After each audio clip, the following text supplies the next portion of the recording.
Salut mes chers élèves, dans notre cours de géométrie d'aujourd'hui, nous allons continuer avec les nombres complexes. Ok, donc, dans les cours précédents, on a abordé les interprétations géométriques du module et d'un argument de nombre complexe. Et on a appliqué ça dans des exercices. Eh bien, nous allons utiliser cette notion-là pour préparer le bac. Ok, c'est pourquoi je vous ai apporté ce bel exercice. Voici l'exercice. Soit dans C, corps des nombres complexes, l'équation suivante. E, z cube, moins 4 plus 4i facteur de z carré, moins 2 moins 8i par facteur de z, plus 12 égale à 0. Ça, c'est l'équation E. Première question, première partie de l'exercice. Montrer que E a une racine réelle que l'on précisera, puis résoudre E. On distingue les trois solutions Z1, Z2 et Z3 de E par module de Z1 inférieur à module de Z2 inférieur à module de Z3. Maintenant, en B, dans le plan complexe, on note A1, A2 et A3 les points d'A fixe respectifs Z1, Z2 et Z3. Déterminer le module et un argument du quotient Q égale à Z1 moins Z2 sur Z3 moins Z2. On déduit la nature du triangle A1, A2, A3. C. Déterminer la fixe du point A4 tel que A1, A2, A3, A4 soit un carré. Donc c'était tout pour le texte. Ok, donc c'est ce texte-là que nous allons traiter, ok, dans le cours d'aujourd'hui. C'est pourquoi je réclame vos attentions. Si vous n'êtes pas encore abonné à mon channel YouTube, je vous prie de bien vouloir le faire. C'est Jimmy Dieveil, votre enseignant de mathématiques, compétent et expérimenté. Maintenant, passons à la résolution. On donne l'équation E. Ok, c'est cette équation-là, cette même équation-là que nous mettons dans la partie pour traiter l'exercice. Ok, c'est l'équation E, ok, avec une expression Z égale à 0 du troisième degré. Ok, maintenant, la première partie de l'exercice concerne la détermination d'une racine réelle.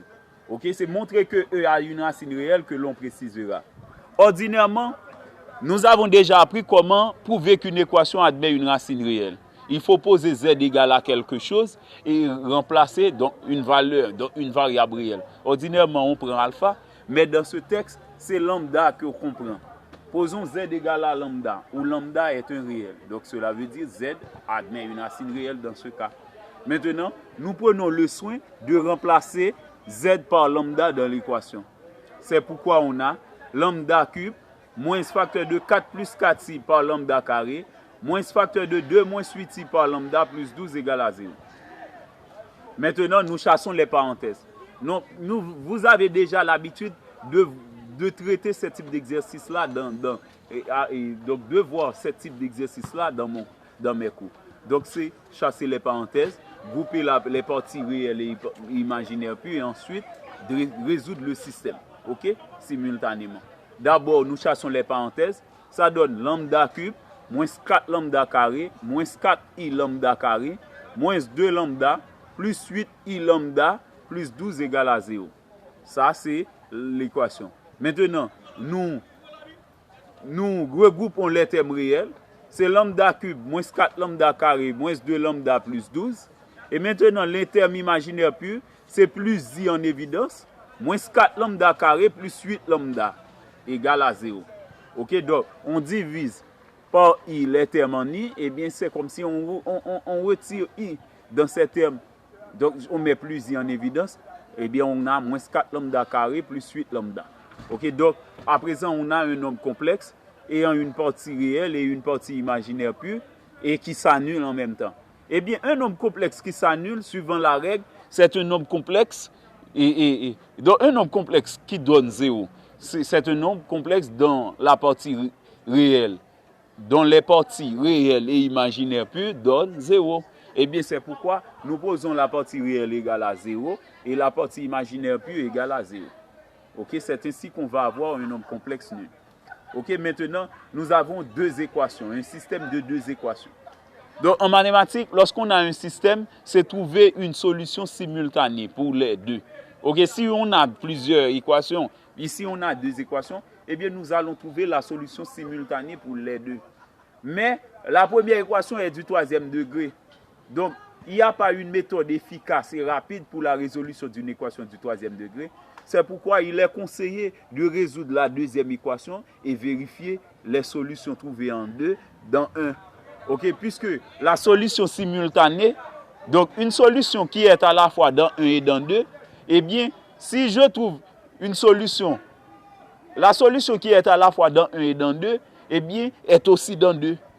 La solution qui est à la fois dans 1 et dans 2 est aussi dans 2.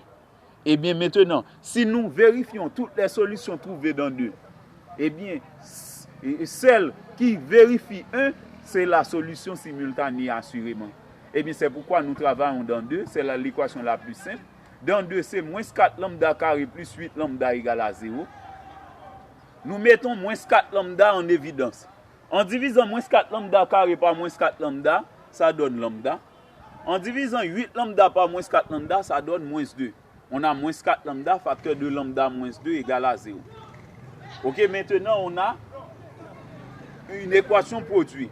On pose moins 4 lambda égale à 0 ou lambda moins 2 égale à 0. C'est l'équation produit, on annule chaque facteur séparément. Maintenant, moins 4 lambda égale à 0, c'est lambda égale à 0. Lambda moins 2 égale à 0 donne lambda égale à 2. On trouve deux valeurs possibles de lambda. Ok, maintenant, ça c'est la résolution de l'équation 2 du système. Et bien maintenant, on ne connaît pas les solutions de 1. On ne peut pas trouver la solution simultanée. Eh bien, avec une vérification, on peut tirer la solution simultanée. Eh bien, c'est pourquoi on vérifie dans 1. Pour lambda égale à 0, on remplace lambda égale à 0 dans 1. Ok, donc, on remplace tous les lambda par 0. C'est pourquoi on a 0 cube moins 4 par 0 carré moins 2 par 0 plus 12 égale à 0. Ok, ça donne 12 égale à 0. C'est faux d'avoir une telle équation parce que 12 ne saurait être égal à 0. C'est faux. Eh bien, on posait initialement lambda égale à 0. Eh bien, puisque on trouve une contradiction, donc lambda ne peut être égal à 0. Lambda est différent de 0. Pour lambda égale à 2, l'autre valeur, nous remplaçons dans 1 tous les lambda par 2. C'est pourquoi on a 2 au cube, moins 4 par 2 au carré, moins 2 par 2, plus 12 égale à 0. Ok? Donc voilà. Maintenant, on transforme 2 au cube en 8, 2 au carré en 4 par moins 4 qui donne moins 16, moins 2 par 2 qui donne moins 4, plus 12 égale à 0.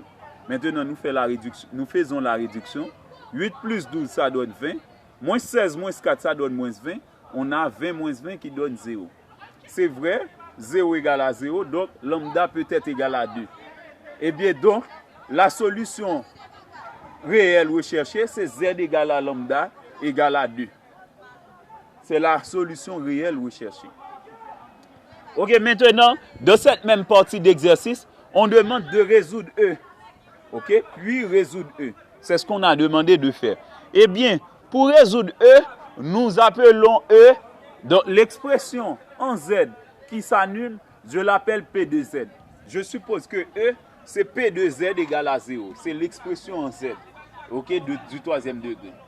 Eh bien, nous avons appris que lorsqu'on a un polynôme qui s'annule pour alpha, ici c'est pour lambda, eh bien cela veut dire que ce polynôme est divisible par Z moins lambda. Eh bien, la valeur de lambda est 2. Eh bien, le polynôme P de Z est donc divisible par Z moins 2. Ok?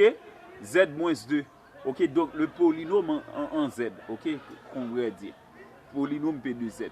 Ok? Maintenant, Z moins 2, facteur de AZ carré plus BZ plus C.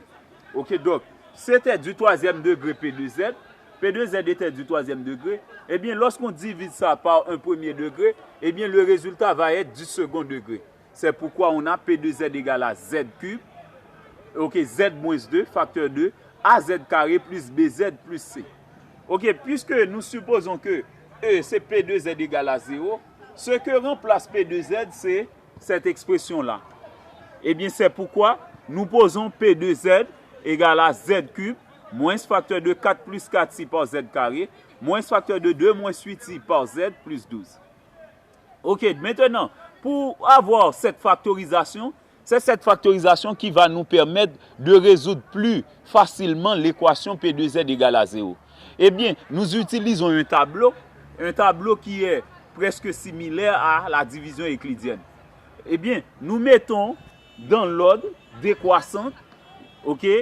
Donc, nous utilisons les coefficients. Nous mettons les coefficients de Z suivant la puissance décroissante de Z. Les coefficients de Z.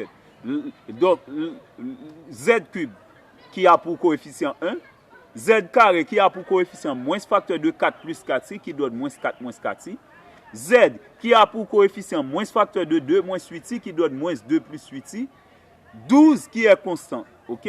Ça, ce sont les coefficients de Z. Ok? Maintenant, puisque le polynôme P2Z s'annule pour 2, on met 2 ici et on assure cette partie. C'est pourquoi 1 reste 1. Ok? Donc, nous avons déjà appris la règle dans les cours précédents. Dans chaque colonne, le dernier élément va multiplier par l'élément qui est placé par ici. C'est pourquoi on fait 1 par 2 et on met 2 ici. Une fois 2, ça donne 2 et on fait la somme. Moins 4 moins 4i plus 2, ça donne moins 2 moins 4i. Parce que moins 4 plus 2 donne moins 2. Moins 2 moins 4i.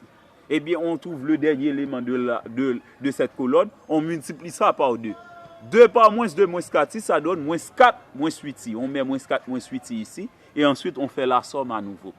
Ok, donc, moins 2 plus 8i, moins 4 moins 8i, ok, ça donne moins 6. Et ensuite, 0 ici. C'est pourquoi on a moins 6 uniquement. Ok, on trouve le dernier élément. Et le dernier élément se multiplie par 2 qui donne 2 par moins 6, ça donne moins 12. On met moins 12. Ok, donc, on a 12 moins 12 qui donne 0. Ok, donc, c'est évident.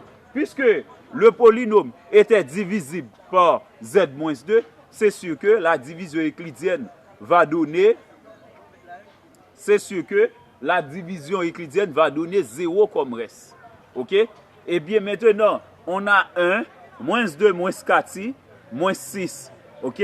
Donc, qui sont respectivement les valeurs des coefficients A, B et C.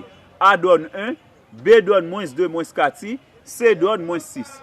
Maintenant, nous faisons une transformation.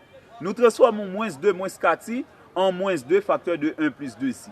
Ok, c'est pourquoi nous écrivons P2Z égale à Z moins 2. Facteur de Z carré, c'est 1Z carré. À la place de A, on met 1.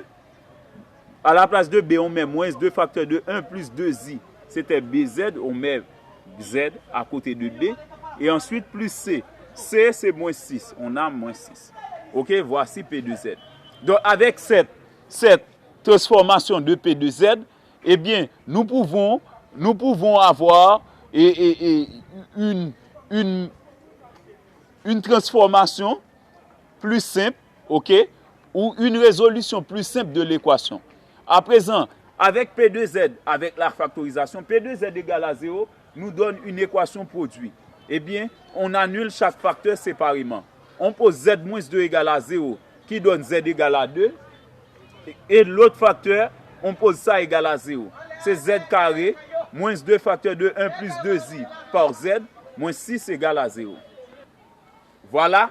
Maintenant, Z carré, moins 2 facteur de 1 plus 2i Z, moins 6 égale à 0, nous donne une équation du second degré à coefficient complexe. Eh bien, pour la résoudre, donc c'est la méthode de discriminant ordinairement qu'on utilise. Eh bien, nous pouvons dire delta égale à B carré moins 4AC. Mais, puisque ici B est pair dans l'équation, eh bien, on peut simplifier la tâche en posant delta prime de préférence égale à B prime carré moins AC. Puisque B est pair, eh bien, on va avoir B prime carré moins AC, donc on va effectuer beaucoup moins de calculs. Eh bien, par conséquent, on a delta prime égale à B prime carré moins AC, où B prime vaut la moitié de B. Eh bien, la moitié de B, c'est diviser ce coefficient par 2. C'est pourquoi on a moins facteur de 1 plus 2i au carré, moins A, c'est 1, par C qui donne moins 6. On a moins facteur de 1 plus 2i au carré. Moins au carré donne plus. On a 1 plus 2i au carré. Moins 1 par moins 6, ça donne plus 6. On a delta prime égale à 1 plus 2i au carré plus 6. Maintenant, nous développons 1 plus 2i au carré par la formule des produits remarquables. C'est le premier au carré qui donne 1, plus 2 fois le premier par le second qui donne 4i, plus le second au carré qui donne 4i carré. ajouter 2, 6. Maintenant, nous réduisons. 1 plus 6 donne 7. 1 plus 6 donne 7. 4i carré devient moins 4 et on conserve 4i. 7 moins 4 donne 3. Delta prime donne 3 plus 4i. Puisque delta prime donne un nombre complexe, donc on n'extrait jamais la racine carrée d'un nombre complexe, on écrit racine carrée. Donc on ne peut pas écrire racine carrée de delta prime, parce que delta prime n'est pas un réel. Et bien c'est pourquoi nous donnons un nom particulier à cette racine carrée. Donc on appelle U cette racine carrée. Donc une racine carrée de delta prime est U égale à racine carrée de partie réelle de delta prime plus module de delta prime sur 2 sous le radical, sous racine carrée. Donc on prend racine carrée de partie réelle de delta prime plus module de delta prime sur 2, facteur de 1 plus partie imaginaire pure de delta prime par I sur partie réelle de delta prime sur module de delta prime. Ok, donc ça, c'est suivant une formule qu'on applique cette formule et qu'on écrit ça. Ok, donc ce n'est pas quelque chose qu'on prend par hasard, mais c'est suivant une formule que nous avons déjà appliquée dans les cours précédents. C'est suivant les racines carrées de nombres complexes. Maintenant, ce qui nous empêche d'avoir la racine carrée, ce qui nous empêche d'avoir une racine carrée de delta prime ici, c'est le module de delta prime. On calcule le module de delta prime, c'est racine carrée de 3 au carré plus 4 au carré. C'est racine carrée de la partie réelle au carré. C'est la racine carrée de la partie réelle au carré plus la partie imaginaire puis au carré, qui donne racine carrée de 3 au carré plus 4 au carré. 3 au carré donne 9, 4 au carré donne 16. Ça donne racine carrée de 25 qui donne 5. Donc le module de delta prime donne 5. On revient à la formule. C'est U égale à racine carrée de 3 plus 5 sur 2, facteur de 1 plus 4i sur 3 plus 5. En appliquant la formule, c'est seulement module de delta prime qu'on remplace par 5. 3 plus 5 donne 8. 8 divisé par 2 donne 4. Et la racine carrée de 4 donne 2. Racine carrée de 3 plus 5 sur 2, c'est racine carrée de 4 qui donne 2. C'est pourquoi nous mettons U égale à 2, facteur de 1 plus 4i sur 8. Ok? Maintenant, nous entrons le 2 par distributivité, ça donne 2 par 1 qui donne 2. 2 par 4i sur 8, ça donne 8i sur 8. On simplifie par 8, ça donne 2 plus i. On trouve U. Si vous voulez, vous pouvez vérifier si 2 plus i au carré donne 3 plus 4i à nouveau. Donc ainsi, allez-vous pouvoir avoir une certaine assurance d'un bon résultat final. Ok, maintenant, Z', c'est la formule moins B' plus U sur A. B', c'était moins facteur de 1 plus 2i. Eh bien, moins B' devient 1 plus 2i. Plus U, la valeur de U, c'est 2 plus i sur A. On fait la somme, ça donne 3 plus 3i pour Z'. Maintenant, Z second, c'est moins B' moins U sur A. B', c'est moins facteur de 1 plus 2i. Donc, moins B' donne 1 plus 2i. Moins U, U c'est 2 plus i. Donc, moins U, c'est moins 2 moins i. En multipliant U par moins 1, ça donne moins 2 moins i. Ok, sur 1. On fait la réduction. 1 moins 2, ça donne moins 1. 2i moins i, ça donne i. Ok, donc, on a les deux autres racines. Autre que z égale à 2, qui était la racine réelle, on a z' égale à 3 plus 3i, z second égale à moins 1 plus i. Comme les deux autres racines. Ok, puisque c'était une équation du troisième degré, eh bien, ça ne peut pas admettre que plus de 3 racines au maximum. Ok? Donc, c'est 3 racines au maximum que ça peut admettre. Eh bien, c'est pourquoi on peut conclure que l'ensemble des solutions, puisqu'on a demandé de résoudre, on doit conclure avec l'ensemble des solutions de l'équation E. C'est 2, la racine réelle, 3 plus 3i, ensuite moins 1 plus i. Ok? Donc, c'était tout pour la solution de l'équation E. Maintenant, avant même de terminer avec cette partie, la partie A, on nous donne 2 autres informations. On nous donne 3 autres informations. La façon dont on appelle les racines Z1, Z et la façon dont on appelle les racines de l'équation E. On les appelle Z1, Z2 et Z3. Mais on suppose que le module de Z1 est inférieur à celui de Z2 et le module de Z2 est inférieur à celui de Z3. Eh bien, ce que nous faisons, nous calculons le module des racines déjà calculées. On avait Z égale à 2, Z prime égale à 3 plus 3i, Z second égale à moins 1 plus i. Nous calculons module de Z. Puisque Z est réel, module de Z donne valeur absolue de 2, qui donne 2. En racine carrée, on met racine carrée de 4. Puisque les autres vont être des nombres irrationnels purs, ok, donc on met le module de Z sous forme racine carrée donc pour pouvoir comparer les modules. Maintenant, module de Z', c'est racine carrée de 3 au carré plus 3 au carré. C'est partie réelle au carré plus partie imaginaire pure au carré sous le radical. Ça donne racine carrée de 9 plus 9. 9 plus 9 donne 18. On a racine carrée de 18 pour module de Z'. Module de Z second. Z second, c'est moins 1 plus i. Module de Z second, c'est racine carrée de partie réelle qui donne moins 1 au carré, plus partie imaginaire puis au carré qui donne 1 au carré. Moins 1 au carré donne 1, 1 au carré donne 1. On a 1 plus 1. Donc, module de Z second donne racine carrée de 2. On a racine carrée de 4, racine carrée de 18, racine carrée de 2. On a 3 racines carrées. Ok? Racine carrée de 4, racine carrée de 18, racine carrée de 2. Eh bien, puisque la racine carrée est une fonction croissante, ok, la racine carrée étant une fonction croissante, eh bien, avec une plus grande valeur, on va avoir un plus grand résultat. Ou encore, avec une plus petite valeur, on va avoir un plus petit résultat. Eh bien, la plus petite valeur ici, entre 4, 18, 2, c'est 2. Eh bien, racine carrée de 2 est plus petit, assurément. Eh bien, c'est pourquoi Z1 donne moins 1 plus i. Ok, parce que module de Z1 est plus petit que les autres. Ok? Donc, Z1, c'est moins 1 plus i. Ok? Maintenant, la deuxième plus petite valeur, c'est 4. Ok? Eh bien, c'est Z2 qui représente le mot. Et donc, c'est le module de Z qui donnait racine carrée de 4, avec Z égale à 2.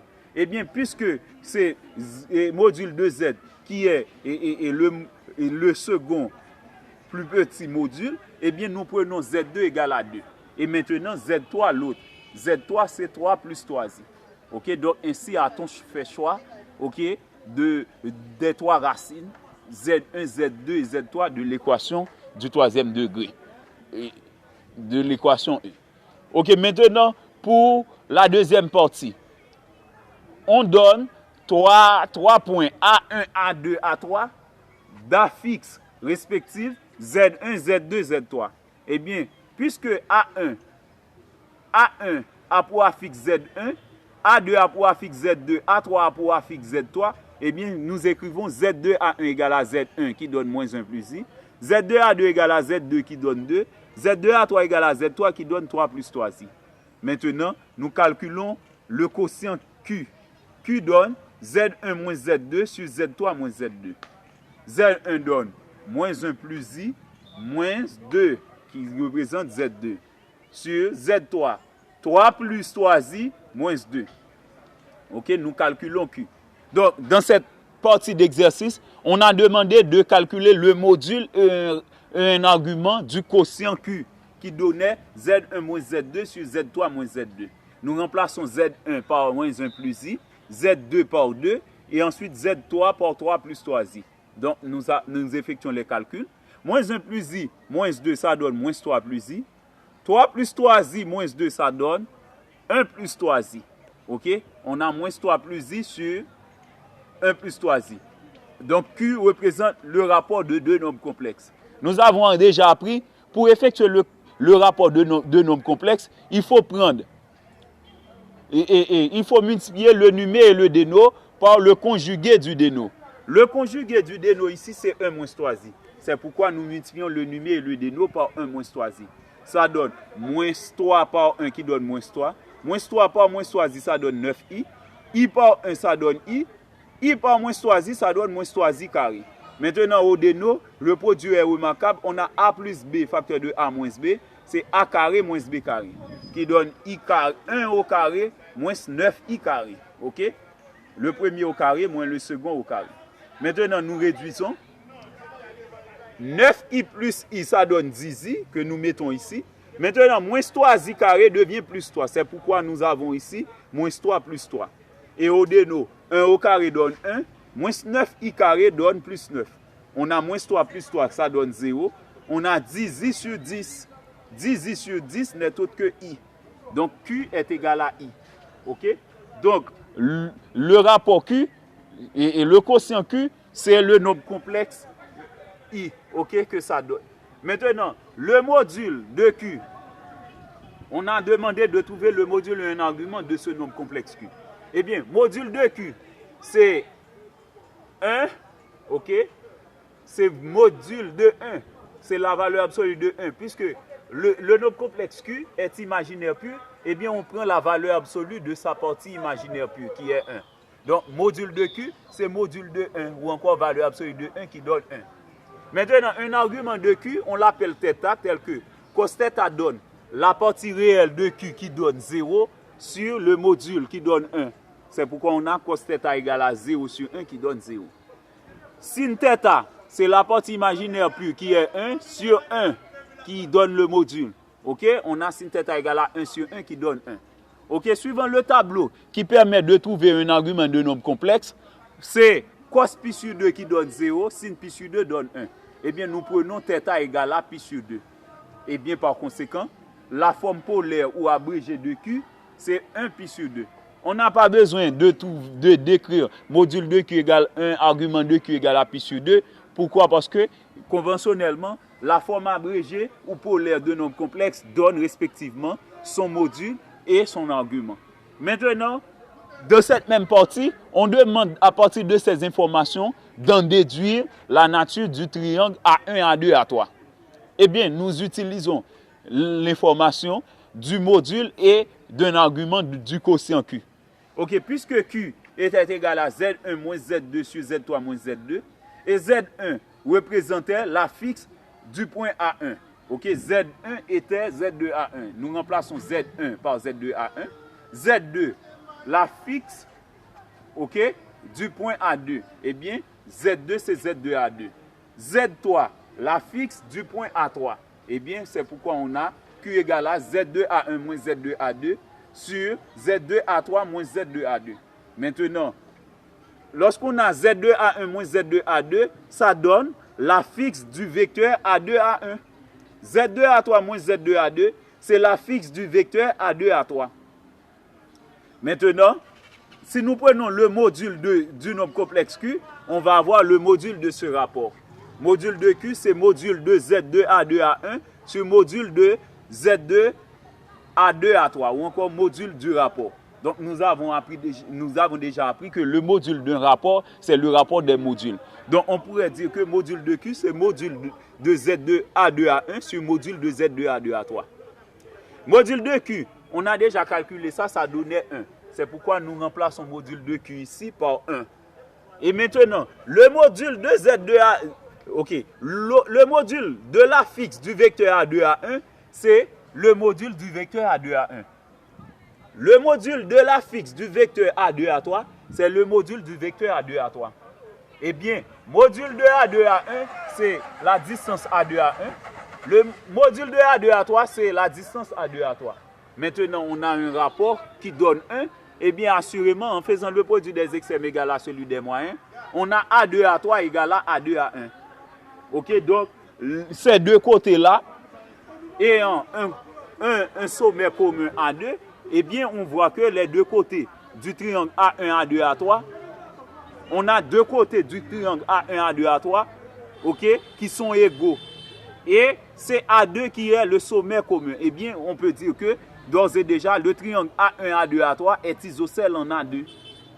Donc, comme dans le coup précédent, lorsque vous trouvez qu'un triangle est isocèle, on ne doit pas précipiter à dire le triangle est isocèle uniquement.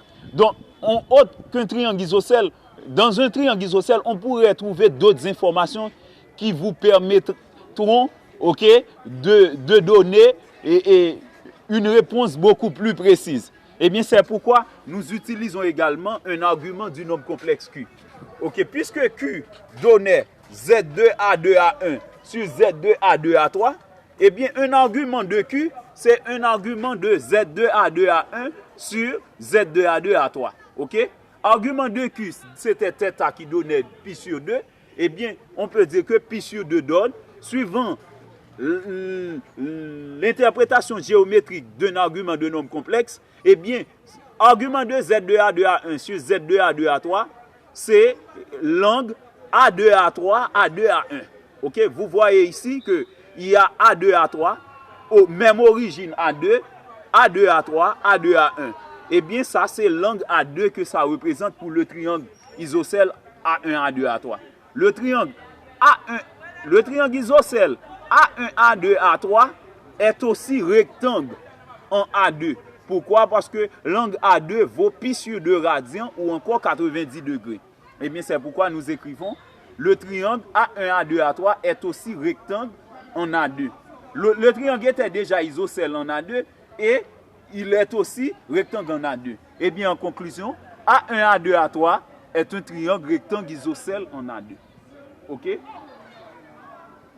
Ok, donc si vous dites triangle rectangle, c'est une bonne réponse. Mais il vous faut d'autres informations parce que le triangle n'est pas seulement rectangle. Si vous dites triangle isocèle, c'est une bonne réponse. Mais ce n'est pas suffisant parce que le triangle est aussi rectangle. Eh bien, c'est l'élève qui donnera la bonne réponse, c'est l'élève qui prend le soin de dire triangle rectangle isocèle et en A2 avec beaucoup plus de précision. Donc, c'était tout pour la deuxième partie. Maintenant, pour la dernière partie, on demande de trouver la fixe. La fixe du point, ok, A4, ok, de telle sorte que le quadrilatère A1, A2, A3, A4 soit un carré. Ok, donc on dit un carré parce qu'on a déjà, donc suivant les règles du parallélogramme, on a déjà un triangle rectangle isocèle. Les deux côtés consécutifs. Ok, donc assurément, on va devoir appliquer la règle du parallélogramme. Puisque dans le parallélogramme, on a déjà deux côtés consécutifs qui sont de la même longueur, parce que c'est un triangle rectangle isocèle. Le côté A1, A2 est égal à celui A2, A3. Eh bien, on a deux côtés consécutifs de la même longueur. Ok? Eh bien, c'est un losange. Et de plus, on a un angle droit dans ce parallélogramme. Si en appliquant la règle du parallélogramme, eh bien, on va avoir un carré, assurément. Parce qu'on va avoir à la fois un rectangle et un losange. Eh bien, assurément, si nous appliquons la règle du parallélogramme, eh bien, on va pouvoir trouver directement A4 tel que le quadrilatère A1, A2, A3, A4 soit un parallélogramme. Avec la règle du parallélogramme. Parce qu'on a déjà deux côtés consécutifs de même longueur du parallélogramme. Et le parallélogramme a un angle droit. Eh bien, on va avoir un rectangle et un losange, c'est-à-dire un carré. Eh bien, directement, en appliquant la règle du parallélogramme, on peut dire que Z2A2A4, ok, le sens de la flèche, Z2A2A4 est égal à Z2A2A1 plus Z2A2A3. Ou encore, Z2A2A4, ok, c'est une somme, la somme est commutative. Z2A2A4, c'est Z2A2A3 plus Z2A2A1. Ok, donc, tout à l'heure, j'avais dit Z2A2A1 d'abord, mais c'est encore la même chose. Ok, parce que c'est une somme que l'on dit, puisque nous avons déjà appris dans les premiers cours sur les nombres complexes, le corps des nombres complexes, C plus multiplié, est un groupe commutatif. Donc, on n'a pas besoin donc il n'y a pas d'ordre ici. Ce que l'on met Z2A2A3 ou que l'on met Z2A2A3